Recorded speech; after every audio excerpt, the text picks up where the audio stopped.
Hey guys, Jeff Wald here. Just want to tell you about something I've got in the mail today. It is a Kelly Shu miking system for the kick drums. Just installed the one in the right kick drum. It's actually pretty cool. Digging it. And about to install the one on the left one and figured I'd give you a quick review and all that of it. So here it goes. Okay, so inside got all the stuff that helps you mount it, and underneath here, there it is, the actual shoe. So I'm going to break some of this out and tell you what I'm doing here.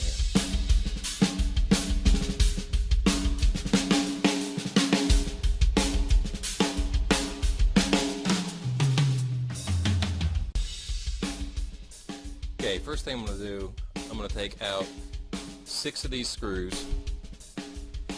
This kit's got 3 for each lug, and these leather strap things, they actually hold the hooks that hold the shoe. So I'm going to take 6 of these out. It's going to be this, that, and that, and that, and put these straps in and continue from there. So here's those leather straps with the screw from the lug from the bass drum, and there's all 6 of them that I'm about to put back in there. That's all it did. Didn't have to take lugs off or anything like that. Okay, so that only took a minute to screw them back in, but that's what we got now. I just have them all kind of facing that direction just to, I don't know, I just think it looks kind of good that way. They're all the same. So there's all 6 of them. There's a video Jeff has out there, Jeff Kelly, the creator of the Kelly Shu, where he talks about installing a shoe in a 22-inch bass drum, which is what I've got, evenly, like where it's centered. So that's what I'm doing, and what he says is to do it at 3 1/4 inches. You cut this rubber hose, I guess you call it, and I'm going to do 6 of those. So basically, here's those rubber things cut. Going to insert one end into these, followed by one of these clamps, and then I'm going to do the same on the opposite side, and I'll have 6 of these complete, ready to go. And just to show you how these things are done, you do one side first, and the way you do it, on this side, you put this on first, and then you put that on. I've already done that, so you do the opposite. You put this on first. The gloves kind of help me, and they also keep the gold clean. No fingerprints. And then I take this is how Jeff does on his site, kind of twist it in there a little bit. That can be a little tight, but that's pretty much it. Put it together, and there you go, ready to go. I got all other 5 done, so now it's time to put them in there. And this is all I've done, is just hook them on there. You can see they're like that, ready to go. Got these 2 up here just hanging, and that's about it. Oh, and I do get asked about muffling in the bass drum sometimes, so while I'm in here, that is just a beach towel wrapped in a black pillowcase. That's it. Folded up a bunch, just against the head a little bit. As you can see, the Masterworks logo is not even covered, so it doesn't even cover quite half the drum.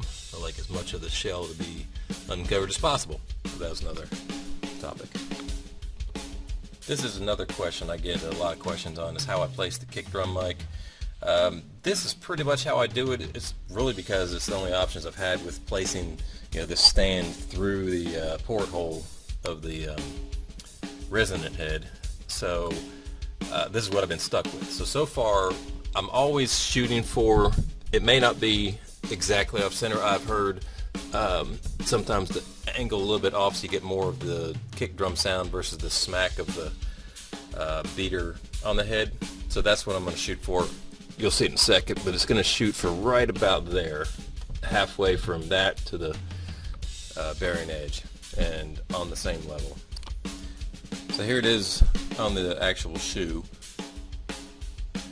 And what I did actually at the beginning of the other bass drum was I held this up just to kind of see where it was going to be in relation to the lug screws and all that. So I knew already, and if you kind of see, it's a little bit off center, like I was telling you. So this is how I knew how to do it. So now I'm just going to hook it up, and I'll show you that in a sec.